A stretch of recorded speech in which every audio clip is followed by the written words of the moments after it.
So over the last couple of years, we moved towards microservices. And as part of this, we adopted the approach of having everyone sort of, whatever they build, they also bring into production. So this is some of the learnings that I have from that.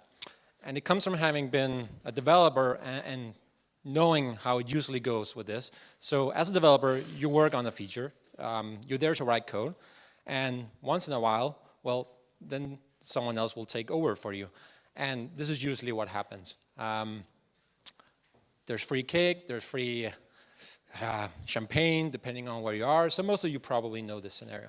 But what really happens is shortly after that, as a developer, you find yourself in a not so pleasant situation. And it usually goes like this. And even if you bring ops and devs in the same room, it sort of still feels like you end up in this situation. So what we did instead was to let developers take ownership of the code they write. So I, as a developer, will not only implement my code, but I will also bring it through our CD pipeline. I will put it into production, and I will make sure that it runs properly. And it fits very well with this quote from the CTO of Amazon, and it was brought up yesterday as well, that you build it, you run it. And the interesting thing is that this is actually from 2006, before DevOps was even a thing. And Amazon is still alive and kicking pretty well, so it didn't take down them. So how can you actually get your developers to be this close to production? You don't need to give them access to everything. That's usually the first thought on everyone's mind. But you need to make them comfortable in doing this. You need to make sure that they are actually capable of taking things into production. And tools alone won't help you get there, but it will definitely, or it won't take you there, but it will definitely help. And these are some of the tools that we find, or I can see on everyone's screen every day, basically. Everyone will tell you that logging is important, yes.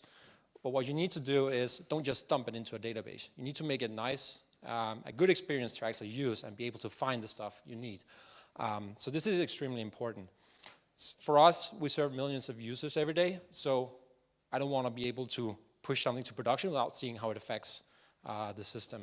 So I also need constant monitoring about how, down to even my single method in a C# app, how that is running. So this is also extremely important for us. And finally, you just want to have good visibility about what's going on. If someone's having trouble deploying something, everyone can sort of chip in, and issues just resolve themselves somehow. And you may have noticed that I wrote that these kinds of issues just go away, performance issues, application error issues. And what I see after having done all this is it really comes down to this ownership that this sort of culture brings. Because I, as a developer, not only am I able to write some code, but I'm also able to bring it into production. I can see the data come in that is actually being used. And that gives like an incredible sense of ownership. And that ownership is something that is really powerful. Because not only will I write my code better, I have more responsibility to, or I feel more responsible for the stuff I write. I'll also fix it. And it's an incredible short feedback loop, because I fix it the second I can see, I push it out and something is wrong. But yeah, even though it's nice, yeah, sometimes we fail. Systems are complex. But usually what I see is that we recover a lot faster. Because the feedback loop is so short, developers will just fix it right away when they put things out. And we reduce the complexity. This is my second point. We simply just do it a lot more. So do it every day. It becomes like second nature.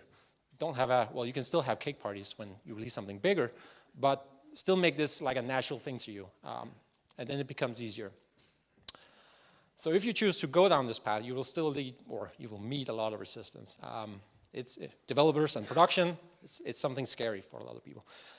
But what you really need to have for yourself is a little bit of courage. You need to have trust in people that they will do the right thing. Giving someone more closer access to production is not, don't think that they will just break it right away. They won't. And then the second thing that sort of worked for us is you just need to start small. Pick an internal application, something that's not critical, and then you just take it from there. That's really the most simple approach. So after having done all this, seen how it changes our development team, this is basically my new philosophy on how I develop software, and bring devs more into the ops world, and they will help you do it. It's not as dangerous as it sounds. So that's it. Thank you.